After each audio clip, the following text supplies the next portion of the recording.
Wow, how are you doing, folks? Captain Mark Stevenson here, and welcome to another episode of From the Wheelhouse. Yes, let me take this hat off here. Supposed to take my hat off inside the house, and inside of buildings. Daddy and Mama taught me a little better than that. Today we're going to have an excellent show. We're going to be teaching you a couple of things.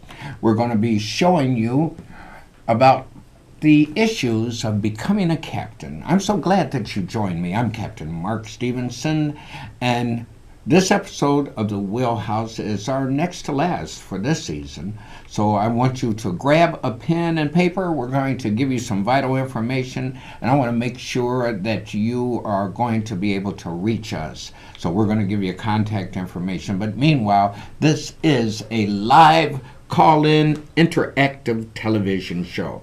And you can definitely call in and give your opinion and your comments. We want to make sure that you know that you're welcome. Now, it's island party time. Yeah, Captain Mark usually comes in with his captain's shirt and life vest and all of this. But today, I'm a island party guy. Yeah, man. And it's so hot outside. It's just unbelievable. But we're having a good time out there on the lakefront. Make sure that you come out there and take a boat ride with Captain Mark. That's for sure. We're going to have a good time. I'm taking anybody who wants to go. Just give me a call. Meanwhile, grab a pen and take this information while we bring our guest on. I want you to know that you can reach Captain Mark at this telephone number. No, don't call me now because I'm on live television. Or if you don't have the guts to give me a call and be on live television with me, you can give me an email at mark@captainmarkstevenson.com. And today, our guest is soon to be Captain Robert Moore. Welcome to today's show. Hello, Captain Mark. Thanks for having me. I'm so happy to have you. That's for sure. You know, I understand that there was a lot that you had to go through to get to the point that you're in today. Now, we're going to talk about becoming a captain, but you know, up to this point, we've been talking about all of the young people coming into the business. And you don't look like a spring chicken. Look like you got a couple of gray hairs like I do, except for I've been dyeing mine. I think I'm due for another dye soon. I have quite a few, Captain Mark. You know, you had a different career before. What was that? Yes, my background is in accounting, and I'm also a retired school business manager from Chicago Public Schools. Wow. And if you don't mind, how old are you? I'm 62 years old, Captain Mark. 62 years old, and you decided to get into the maritime industry at 62 years old. Can anybody get into the maritime industry at any age? Absolutely. Anyone from 14 years on up. 14 years. The oldest I've seen, I think the company stopped hiring you when you're 71 years old. So, if you're interested in coming into the maritime industry, you better listen real close today, because soon to be Captain Robert Moore is going to tell you some of the things that he went through to become a captain. Now, tell our viewers, what was the first thing that you felt inside of you that you wanted to work on the water? Why not just rent a boat once in a while and go play on the water like many other people? Well, first of all, Captain Mark, I never considered maritime as a career for me. I met you through a good friend, Benjamin McAfee, through the William Tillman Sailing Club.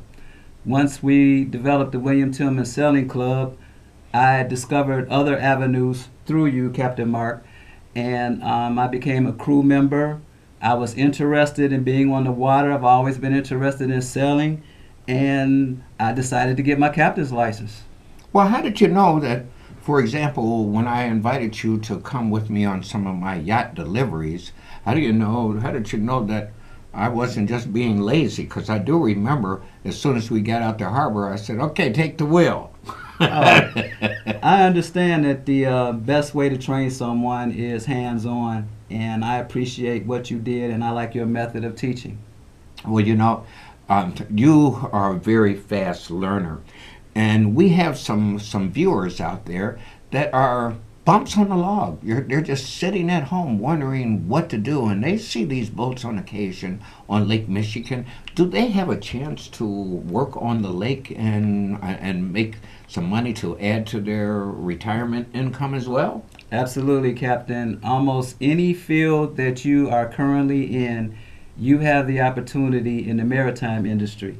Uh, Maid services, detailers, painters, mechanics, welders, chefs.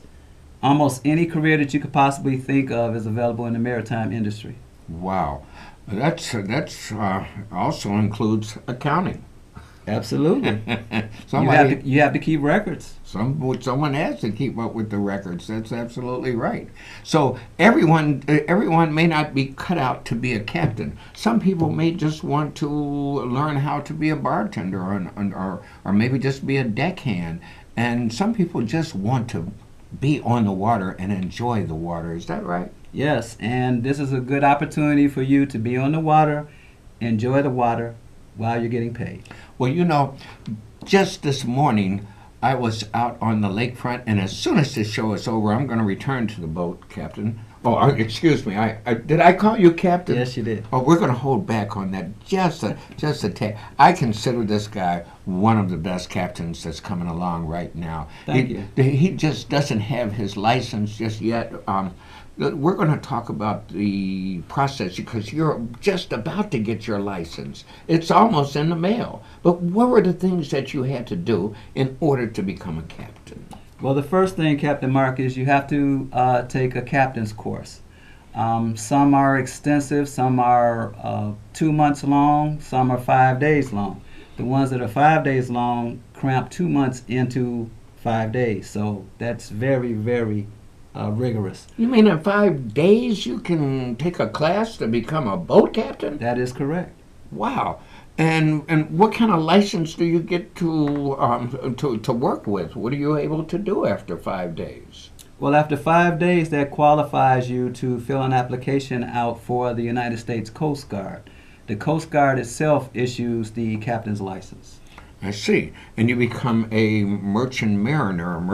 The merchant marine has merchant mariners that drive party boats, pleasure boats, cargo ships, and all types of boats, and delivering yachts to our 10 harbors right here in Chicago. That is correct. Now, you went with me on some of the yacht deliveries early when we first met, and that built up something called sea time. Would you tell the audience about that portion that you have to have in order to become a captain? Yes, Captain. You must have 90 days of sea time within the last 3 years, or within 3 years of your application process. And sea time is 4 hours minimum per day. You get 1 day of sea time for 4 hours or more. Well, wait a minute.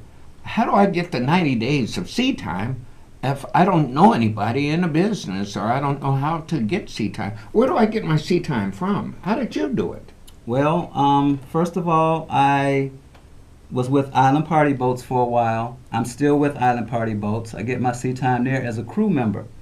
Also, if you have a vessel 25 feet, is it 25 feet? I don't Or remember. more, It's too long 32 ago for feet me, or yeah. more, Yeah. you can use that also. Wow. If you have a history from, say, when you were a child, you can use that sea time also. It depends on the size of the vessel that you were on. You didn't have to man the vessel as long as you were on the vessel actively as a crew member.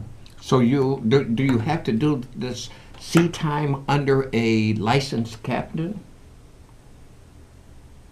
I'm not sure.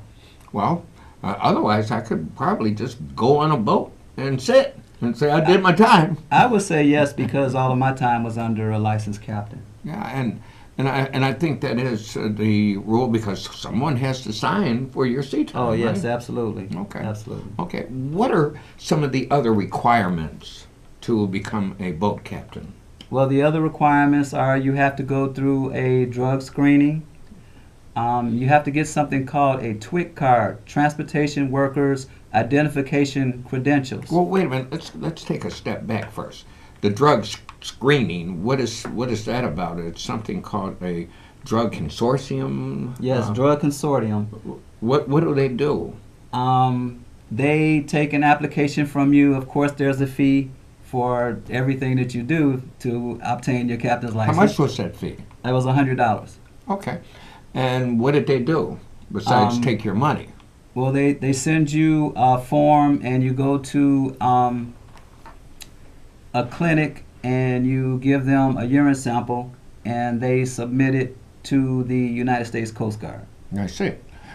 Um, and I was going to tell a joke there about the Coast Guard just being full of it. But we'll bypass because the Coasties. I love you guys. I love you guys. It's something about the Coast Guard that years and years ago, when I first got into business, we used to run from them and kind of avoid them, like some people may avoid the police. But today, they're not punitive. Today, they want to help you to be safe. So they're not out to just write you a ticket just for the sake of writing tickets. That's correct. They want to help you. And so we run to them now instead of running away from them to ask them, are we in compliance? So the Coast Guard, thank God for them. They help a lot of people to prevent accidents that could happen. Now, you said something about the next step, a TWIC card. What's a TWIC? What does TWIC stand for? TWIC is Transportation Workers Identification Credentials. That's for an individual to work in the transportation industry. I see. And how much is the TWIC card? The TWIC card was $128. Okay. And your full 1 week's captain's course, how much was that? That was $1,450. Okay. So if you are working, it's fine that you could save the money to do that. If you're working as an accountant, but if you're just working as a deckhand, are you making enough money as a deckhand to save, to be able to pay for your captain's school and TWIC card and consortium? Absolutely. You have the opportunity to work as a deckhand full time. How much money do deckhands make? Deckhands make $15 an hour. Plus tips. Plus tips. And sometimes the tips are much more than the $15 an hour. That is correct. That's if you got a good captain. That's right. Now, there's also some areas that you have to become well versed in safety and if someone gets hurt. So you have to be certified in something there too, don't you? Yes, you have to be certified with the American Red Cross in first aid. American Red Cross and first aid. Amazing. Now, with just those simple credentials, folks, and spending time on the boat, learning how to be a deckhand, you can get into the industry. But you weren't a deckhand, were you? At first, you were in some type of club. Yes, I was in a sailing club. Now, talk about that. We formed something called the William Tillman Sailing Club, and through it, we teach young men and young women between the ages of 14 and 20 how to sail and operate a boat. Well, you don't look like you're between 14 and 20. How did you slip through the cracks? I came in as a mentor under my mentor, you, Captain Mark. Well, that means that there are some of the folks out there who can come into this field and bring other skills from their lives and their professions. Is that right? That is correct. Wow, that's amazing. One of the things that I did just this morning was I had a group of young people that came out with me, and when I say young, there were under 60. Anybody's under 60, I call them young, okay? Okay. And I had a group of young people that were out there taking a look at the Louis Vuitton America's Cup. Now this is a big race, people. This race is in Lake Michigan, right downtown, outside of Monroe Harbor. And for the first time in history, this race is like I think about 125 years old. And for the first time, this is not being done on ocean. This is being done on an inland ocean called Lake Michigan in freshwater. First time they're ever doing it in freshwater. So you're going to see some special kind of boats. And these boats move 4.5 times the speed of the wind. Sailboats. I can't figure out the physics on it, and I had a couple of physics courses. I'd have to go back to the books. But they have discovered some way to allow these boats to sail and lift out of the water, hydroplane, to lift out of the water so there's not a lot of resistance, and they're able to fly. I saw them moving today, and Robert, I have to tell you, I've never seen sailboats fly that fast. It was amazing. It was just absolutely amazing. And the people that I was with, and watching this while I was delivering a boat, got some sea time. They got some sea time too. So you can do the same thing. So these are racing boats? These are racing boats. Let's take a look at them right now. I think that if we go to the web, that the web will show us what's going on right now. Take a look, folks.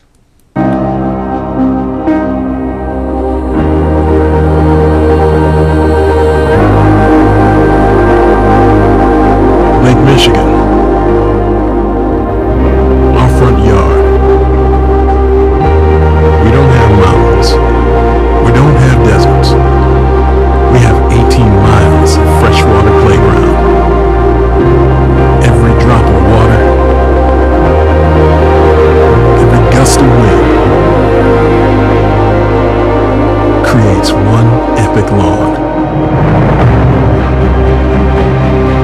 In June of 2016, that lakefront will become a stadium. 2.7 million sports fans will welcome the oldest trophy in international sport. And the Windy City will take flight. Benny looks over his shoulder and he sees Orlando to New Zealand. The best sailors, sailing the fastest boats, will compete on a stage never seen before, in front of an iconic skyline, celebrating sailing's greatest prize.